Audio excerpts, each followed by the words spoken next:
Coming up on the Sky News Daily with me, Neil Patterson, don't let migrants distract from the real threat to women. The stark warning from the top cop charged with tackling violence against women and girls.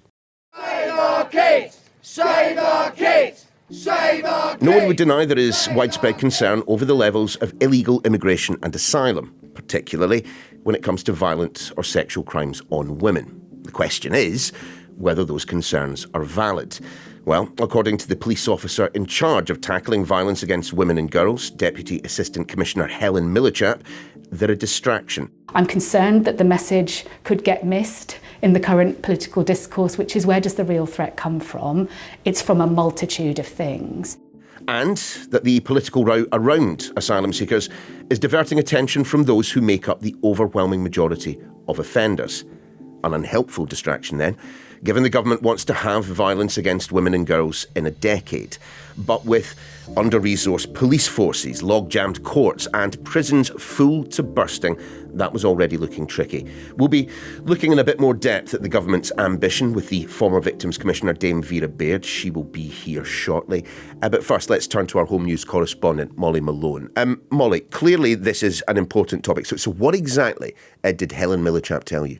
So this was a wide-ranging interview, her first broadcast interview in this new role, which is the National Police Lead for Violence Against Women and Girls. And she talked about lots of things, funding fears, about the risks to meeting that target of halving violence against women and girls. But I also kind of wanted to ask her about what so many people are talking about at the moment in the political conversation when it comes to the threat to women and girls, and particularly the threat posed by asylum seekers. And she made it clear that her view is that, look, where there is a risk, in her words, you've got to identify it, you've got to tackle it. And she doesn't want the kind of political conversation to overtake or amplify what she sees as the real threat to women and girls and where that threat comes from. This is a parallel then, isn't it, to sexual offending in general, that everyone assumes it is the unknown, but actually, you know, in the vast majority of sexual offending, the victim knows the offender. Yeah, that's right. The police look at what they call volume crimes. So domestic abuse, 2 million victims a year. And by nature of being domestic abuse, many times it's perpetrated by a partner or an ex-partner.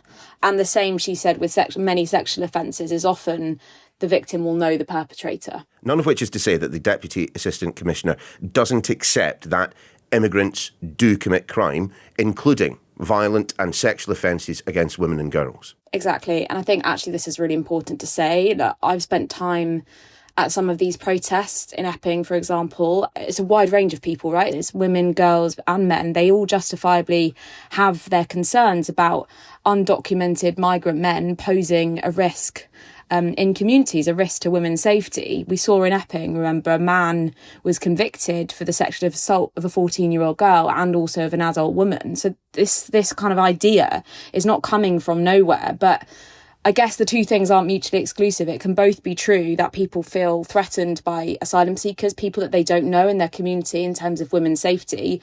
But it can also be true that the policing and others in society want to remind people of what they see as the kind of real or overall threat, the wider threat. Their view of what they see on the ground, Helen Millichap's view, is that the perpetrators are known so often to the victim, and she doesn't want individual cases, I guess, to distract or amplify from what she calls the real threat. I mean, the government's ambition is to halve the amount of violence against women and girls, but in terms of the situation that we're in right now, I mean, how well do we do when it comes to tackling this issue? Two things to say here. One, the volume of what we're talking about. Domestic abuse, 2 million victims a year, 500,000 children. Those, by the way, are just estimates. Much of it, of course, goes unreported. But if you actually look, and I do from time to time look at the kind of public perception of how it's being handled, there was a YouGov poll earlier this year that said that 52% of women think the UK has become more dangerous in the last 5 years. Wow. 8 in 10, 79% think the government should be doing more to tackle it. And add to that, you know, as you say, the court backlogs, the changes to sentencing people, sending less people to prison, freeing people early, what we've seen play out over the last however many months. The government make, you know, arguable reasons for why that needs to happen because of a ballooning prison population. But you can imagine the signal that trials that are listed for 2029, sending less people to prison, the signal that sends to victims of crime. And you see it play out in, polling like that. And of course, there are also the support services for those who have found themselves the victim of crime. And when government doesn't pick up the reins, it is often left to the charitable sector to pick up the slack. And I'm wondering how they're getting on at the moment. We've got the Victims Commissioner for England and Wales, the letter that she shared with Sky News, writing to the Justice Secretary actually twice now, first after the spending review and now following up. Now we've got a new minister, which, by the way, probably makes things a bit more complicated as well with any kind of targets, right, that reshuffle. But she's saying that victim services are financially at breaking point, that it's her fear that the needs of victims are slipping behind other priorities. And echoing that is Rape Crisis, the biggest kind of support service of its kind, saying that they've shut 3 centres in the last year. And that's thousands of people that are relying on that support. One chief executive in South London Rape Crisis Centre saying that people are dying because of it. So it's really serious stuff that we're talking about by way of the challenges, the funding challenges that those services are facing. Just final question to you, Mollie. You, your peers, your friends, how do you feel on a night out these days? Thank you for asking, actually, because part of the reason why I care about this story is because it's what my friends are talking about. And sometimes, it's getting dark early. You worry. You're looking behind yourself. You hear situations about, where people are carrying their keys ready to head into the front door. And every kind of survey will show you that a woman's perception of feeling safe on the street is not improving. Mollie, thanks very much. OK, so what now of that government pledge to get violence against women and girls significantly reduced? Dame Vera Baird KC is the former Victims Commissioner, currently chair of the Criminal Cases Review Commission. Vera, just listening to Mollie talk there about her report, what do you think about the issue? Do you think we are focusing too much on immigrants as a cause of violence against women and girls? It is absolutely clear that the people who assault and sexually abuse women and girls are members of their family or members of their social circle.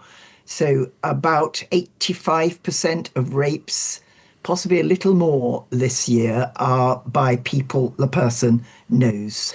It is very, very clear the people who do harm to women are those who know them. That's the sexual assault position. Domestic abuse, of course, is domestic abuse. That's because it's inflicted by a partner, and that amounts now to well over a third of all violent crime. So it is men who know women who are inflicting violence against them, including particularly sexual violence. These are things we have to focus on, and the culprits are not immigrants coming in small boats. Well, the government have pledged to reduce violence against women and girls by half over the course of a decade. You will have seen some ambitious manifesto pledges in your time, Vera. I'm wondering whether you think this one is actually achievable. I mean, no doubt that the ministers driving that agenda are absolutely determined that we will succeed. And they wanted, I think, a target so that they could be counted against it. And I'm hoping, too, that Jess Phillips and Alex Davies-Jones have managed to get other parts of the government engaged in this issue, because it's hard to think of a Department of State that is not an essential partner in driving this violence against women and girls epidemic, truly, down. Let's try then and dig into where the pressure points in the system currently exist. There is such a lot of overwork in the police. There is a massive lag in the criminal justice system now, so that somebody alleging rape at this point probably, if it gets prosecuted, which will take time itself, will not go to court for perhaps 3 or 4 years. Obviously, many people, therefore, just don't take through any of these complaints because of those factors. You will have spoken to women who found themselves in that situation, waiting years to even get an attempt at justice. What did they tell you about their experience of that? It is very, very strongly put that the abuse by the criminal justice system is often worse than the abuse they've suffered at the hands of their assaulter and says in the most large capital letters, you're not the centre of all this, victim. The defendant is at the centre of all this, and the thing is going to be arranged around him. That is, across the sphere of victims of crime, that is a problem, that the courts arrange things around the trial of the perpetrator, the alleged perpetrator. I think, the criminal justice system from top to bottom is quite a problem for victims generally, and a particular one because of the delays, especially for violence against women and girls victims. I think another point to make is that many women who don't go to the police, or who go to the police and then don't continue, really desperately need the services of women's sexual and domestic violence support services. And there is a real worry just now that they are closing, that they are underfunded, and that they can't cope with the people who need them. And that, again, women who've been assaulted having to wait many months before they can get the right advice and input about their trauma. That, of course, rape crisis can deliver, domestic abuse services can deliver. People's lives are saved by rape crisis organisations and domestic abuse organisations, but they need to get there at a reasonable time, and that's only possible if they're appropriately funded. Do you think that we as a society take this issue seriously enough? It sometimes feels like we only ever really discuss it when, Sarah Everard, Zara Alina, when we get one of those high-profile cases that sticks on the front pages of the newspapers and in the kind of the broader public consciousness. I know we don't deal with it seriously enough. Huge numbers of women are sexually assaulted and domestically abused daily. The impact on them, the way it affects their children, their whole household, their whole family, is catastrophic, or very often catastrophic. And it really is an epidemic we should tackle, with a stronger set of measures as we did COVID, albeit it's very different. And you're right, it does swell up with a major event. And these are all very, very important events which tell their own story. But it is going on day after day after day. I think the numbers are such that if you sit in a hall where there are 20 women, probably, a quarter of them or more are victims of domestic abuse of one way or another. And then if you add together the women who have been sexually assaulted, it will be a higher number again. It is very, very important that this strategy does win out. Given that we don't appear to have taken this seriously enough, that previous government strategies don't seem to have worked, why do you think that we can't get it right? If you think about how difficult it was, though how ultimately successful it was, to tell people that they shouldn't drink and drive, that was a major piece of, public service culture changing, and it took a long time.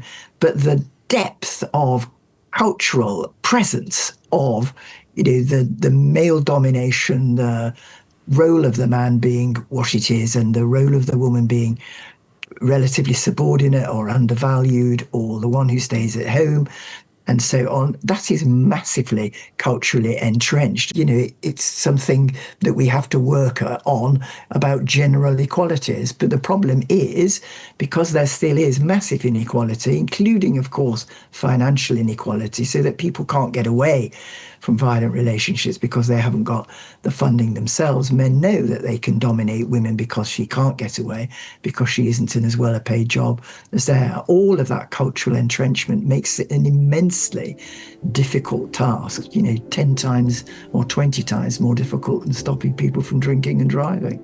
My thanks to Vera, Mollie, and to you for listening. And if you've been affected by anything we've been discussing, the details for the Samaritans are in the notes attached to the show. You can catch up with more of Mollie's report over on the website, skynews.com. And if you like what you've been hearing, go on, give us a follow. The Daily is back again tomorrow.